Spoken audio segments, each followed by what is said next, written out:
నమస్తే, welcome to our channel. నేను సౌజన్య. Breaking news చూస్తున్నాము. సో షర్మిలకి సంబంధించి ఒక కీలకమైన సమావేశం జరుగుతున్నట్టుగా మనకు సమాచారం అందుతోంది. దానికి సంబంధించి మరిన్ని వివరాలు మనకు తెలియజేయడానికి ఈరోజు మనతో పాటు ఉన్నారు senior journalist, senior political analyst CS Rao garu ఉన్నారు. వారితో మాట్లాడదాం. నమస్తే రావు గారు.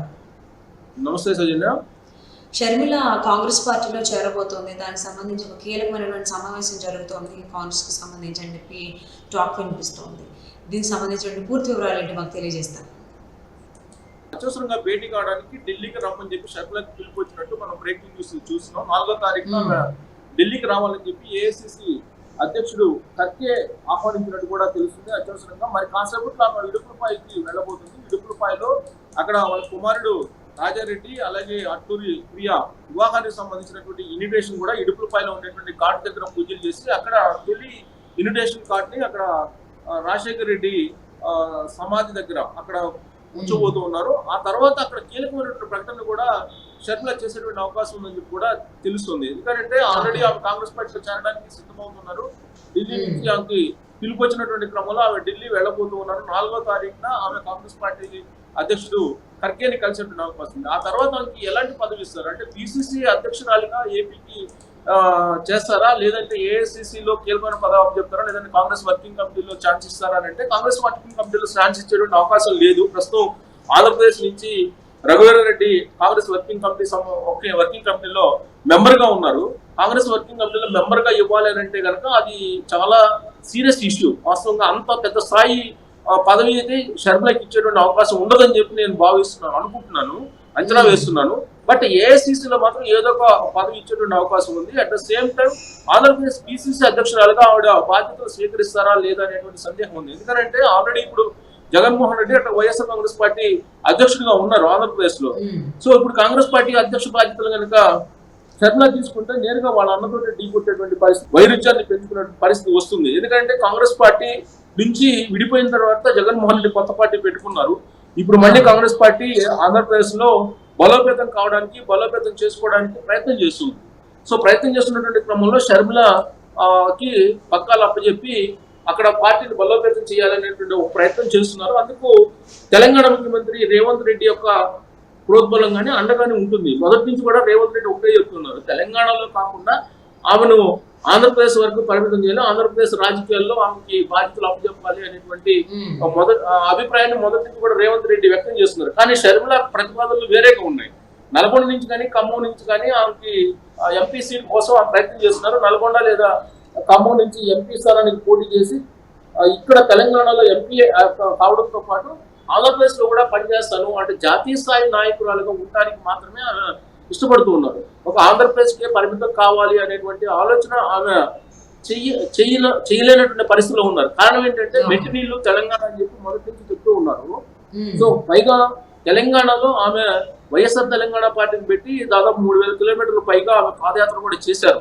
సరే కొన్ని చోట్ల ఆదరణ లేకపోయినప్పటికీ మరి కొన్ని చోట్ల ఆమెని ఆదరించడం కూడా జరిగింది. అయితే కారణాలు ఏమైనప్పటికీ కూడా పార్టీని నిర్వహించలేనటువంటి పరిస్థితుల్లో వైఎస్ఆర్ తెలంగాణ పార్టీని కాంగ్రెస్ పార్టీలో విలీనం చేసేటువంటి కార్యక్రమానికి ఆమె పూనుకున్నారు. ఆ సందర్భంగా గత 2 నెలల నుంచి కూడా ఈ ప్రయత్నం జరుగుతుంది. గత 2 నెలల నుంచి కూడా వైఎస్ఆర్ తెలంగాణ పార్టీ కాంగ్రెస్ పార్టీలో విలీనం చేయాలనే ప్రక్రియ కొనసాగుతూనే ఉంది. తెలంగాణ ఎన్నికల ముందే ఈ ప్రక్రియ ముగిసిపోవాలి. కానీ జగన్మోహన్ రెడ్డి ఎప్పటికప్పుడు పావులు కదుపుతూ షర్మిలని కాంగ్రెస్ పార్టీలోకి వెళ్లకుండా ప్రయత్నం చేస్తున్నారు. అందుకే షర్మిల చివరి నిమిషంలో తెలంగాణ ఎన్నికల ముందు ఆగిపోయారు అనేది కూడా అప్పట్లో వినిపించింది. అయితే డీకే శివకుమార్, కర్ణాటక డిప్యూటీ సీఎం గా ఉన్న డీకే శివకుమార్ ఈ మొత్తం ఆపరేషన్ కి కేంద్ర బిందువుగా ఉన్నారు. ఆయన ఈ మొత్తం ఆపరేషన్ కొనసాగించారు. సో రాబోయేటువంటి రోజుల్లో షర్మిల కాంగ్రెస్ పార్టీలోకి చేరడం, వైఎస్ఆర్ తెలంగాణ పార్టీ కాంగ్రెస్ పార్టీలో విలీనం చేయడం అనేది ఖాయంగా కనిపిస్తూ ఉంది. సో బహుశా నేను అనుకోవడం మరి కాసేపట్లో అఫీషియల్ గా అలాంటి ప్రకటన షర్మిల అనౌన్స్ చేసేటువంటి అవకాశం ఉంది. ఇడుపులపై వెళ్ళిన తర్వాత ఇడుపులపైకి షర్మిల కుమారుడు బ్రదర్ అనిల్, విజయమ్మ వీళ్ళందరూ వెళ్ళబోతూ ఉన్నారు. కొడుకు కోడలు వాళ్ళందరితోటి ఫిబ్రవరి 17వ తారీఖున మ్యారేజ్. సో జనవరి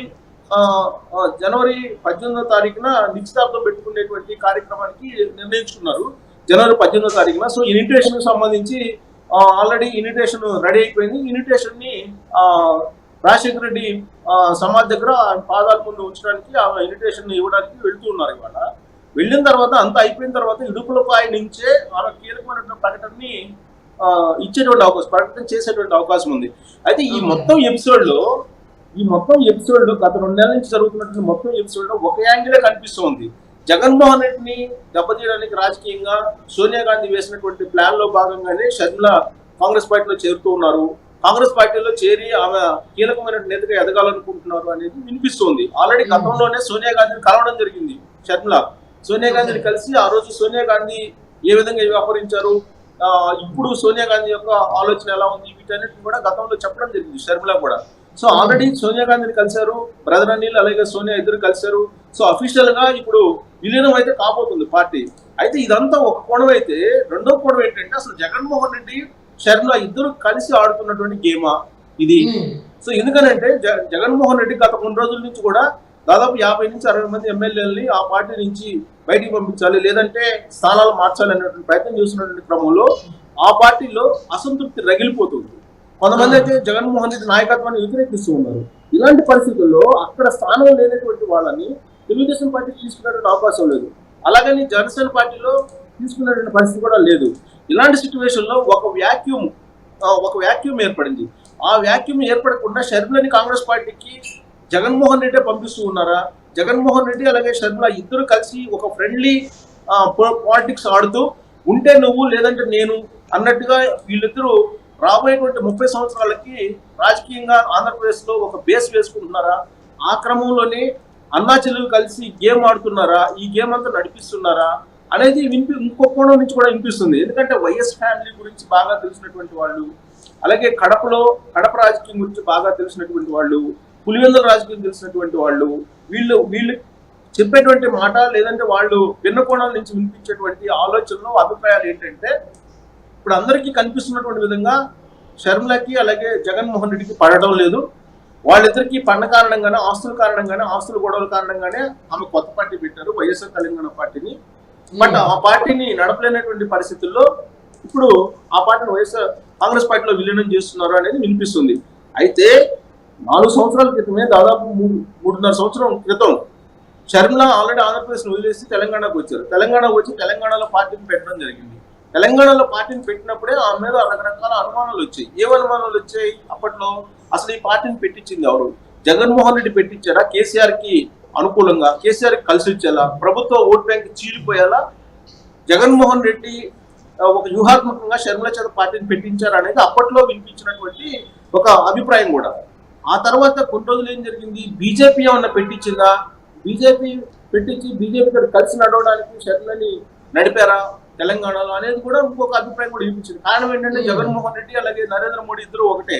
బీజేపీ, వైఎస్ఆర్ కాంగ్రెస్ పార్టీ బయటికి వేరువేరుగా కనిపిస్తున్నట్టుకి ఆ 2 పార్టీలు ఒకటే అనేది అందరికీ తెలిసినటువంటి విషయమే.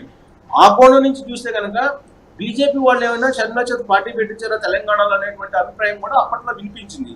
ఇక ఇప్పుడు సీన్ కట్ చేస్తే తెలంగాణలో ఇప్పుడు బీఆర్ఎస్ పార్టీ ఓడిపోయింది. సో కాబట్టి బీఆర్ఎస్ పార్టీ ఓడిపోయింది కాబట్టి ఇప్పుడు అన్నా చెల్లెలు ఇద్దరు కూడా గేమ్ మార్చేసి ప్లాన్ బికి వెళ్ళిపోయారా? ప్లాన్ ఏ ఇప్పుడు కాంగ్రెస్ పార్టీలోకి షర్మిల గారు చేరడం వల్ల రాబోయేటువంటి రోజుల్లో జరగబోయేటువంటి ఎన్నికలకు సంబంధించి ఓట్లు చీల్చేటువంటి అవకాశం ఉంది అంటారు. సో ఒకవేళ షర్మిల వైపు అందరూ చూస్తున్నట్లయితే అప్పుడు టికెట్స్ ఓట్స్ అన్ని కూడా షర్మిలకి వస్తే జగన్మోహన్ రెడ్డి పరిస్థితి 0 అవుతుందా, లేకపోతే ఏమయ్యేటువంటి అవకాశం ఉంది అంటారు? ఇప్పుడు ఒకటి ఏంటంటే అదే తెలంగాణ మీద ఒక గేమ్ ఆడారా ఇద్దరు. ప్లాన్ ఏలో భాగంగా ఇప్పుడు బీఆర్ఎస్ పార్టీ గెలవలేదు కాబట్టి, అధికారం నుంచి కోల్పోయింది కాబట్టి తెలంగాణలో, ఇప్పుడు కాంగ్రెస్ పార్టీలో తెలంగాణ వైఎస్ఆర్ తెలంగాణ పార్టీని విలీనం చేస్తున్నారా? ఒకవేళ బీఆర్ఎస్ పార్టీ అధికారంలోకి వచ్చినట్టయితే కనుక కాంగ్రెస్ పార్టీని దెబ్బతీయడానికి వైఎస్ఆర్ తెలంగాణ పార్టీ తెలంగాణలో ఉండేది, షర్మిల అలానే ఉండేవాళ్ళు, అందుకే చివరి నిమిషంలో డ్రాప్ అయ్యారు ఎన్నికల ముందు అని చెప్పి వినిపిస్తున్నటువంటి టాక్ ఒకటి. ఇప్పుడు సీన్ మారిపోయింది, తెలంగాణలో సీన్ మారిపోయింది కాబట్టి ప్లాన్ బి ఏంటి? ఇప్పుడు ప్లాన్ ఏ వర్కౌట్ కాల వాళ్ళకి, అన్నా చెల్లెలు ఇద్దరికి. సో ప్లాన్ బి ఏంటి? ఆంధ్రప్రదేశ్ లో వైఎస్ఆర్ కాంగ్రెస్ పార్టీ అలాగే తెలుగుదేశం పార్టీ, ఈ 2 బలమైనటువంటి పార్టీలు. మిగతా 3వ పార్టీకి స్థానం లేదు అక్కడ.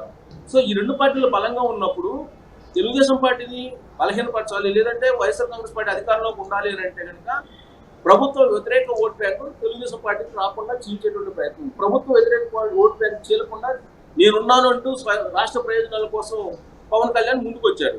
సో ఈ క్రమంలో ప్రభుత్వ వ్యతిరేక ఓటు చీలిపోవాలంటే కనుక ఏదో ఒక పార్టీ కావాలి. అప్పుడు కాంగ్రెస్ పార్టీని బలోపేతం చేస్తే కనుక అప్పుడు షర్మిల స్థానంలో షర్మిలని కాంగ్రెస్ పార్టీలో పెడితే ఆ పార్టీ బలోపేతం అవుతుంది అనేటువంటి యాంగిల్లో ఒకవేళ అన్నా చెల్లెలిద్దరు గేమ్ ఆడుతున్నారు. ప్లాన్ బి అనమాట. అంటే రాబోయేటువంటి రోజుల్లో కాంగ్రెస్ పార్టీ బలోపేతం అవుతుంది, బలోపేతం చేయాలి. ఒకవైపు అన్న, ఇంకొక వైపు చెల్లెలు. రాబోయేటువంటి 30 సంవత్సరాల్లో అన్నా చెల్లెల ఆధీనంలోనే ఆంధ్రప్రదేశ్ని ఉంచుకోవాలనే ప్రయత్నం ప్లాన్ బి కింద వీళ్ళు ఏమన్నా చేశారా? దీంట్లో భాగంగా ప్రియాంక, రాహుల్ గాంధీ ఇద్దరు బకరాలు కాబోతున్నారా, లేదా సోనియా గాంధీ బకరా కాబోతున్నారా అనేది కూడా ఇంకొక అభిప్రాయం కూడా వినిపిస్తుంది. ఇప్పుడు సహజంగా వినిపిస్తుంది ఏంటంటే వైఎస్ఆర్ కాంగ్రెస్ పార్టీ యొక్క ఓట్ బ్యాంకు, కాంగ్రెస్ పార్టీ పూర్వ ఓట్ బ్యాంకు అనేది వినిపిస్తుంది. సో కాబట్టి కాంగ్రెస్ పార్టీ పూర్వ ఓట్ బ్యాంక్ అంతా కూడా కాంగ్రెస్ పార్టీకి వెళ్ళిపోతే అప్పుడు జనసేన, తెలుగుదేశం పార్టీ కూటమి అవలేలుగా గెలిచేటువంటి అవకాశం ఉందనేది ఒక ఈక్వేషన్ వినిపిస్తుంది. రెండో ఈక్వేషన్ ఏంటి? ప్రభుత్వ ఓట్ బ్యాంక్ చీలిపోతే కనుక మళ్ళీ వైఎస్ఆర్ కాంగ్రెస్ పార్టీ అధికారంలో ఉండేటువంటి అవకాశం ఉంది. అందుకే అన్నా చెల్లెలు ఇద్దరు గేమ్ ఆడుతున్నారు, ఎవరు ఊహించినటువంటి గేమ్ ఆడుతున్నారు అనేది ఇంకొకటి కూడా వినిపిస్తుంది. ఈ గేమ్ లో చూద్దామండి. అసలు షర్మిలకి అయితే పిలుపు వచ్చింది కాబట్టి ఢిల్లీ నుంచి, సో విత్ ఇన్ డేస్ లో మనకి ఆవిడ పరిస్థితి ఏంటి, కాంగ్రెస్ లో ఏ పొజిషన్ లో ఆవిడ ఉండబోతుంది, ఒకవేళ ఉన్నట్లయితే ఏవైతే ప్లాన్స్ ఉన్నాయో అన్న చెల్లెలకు సంబంధించి అవన్నీ సక్సెస్ అవుతాయా లేదా అది వేచి చూద్దామని. And thank you so much for spending your valuable time with us.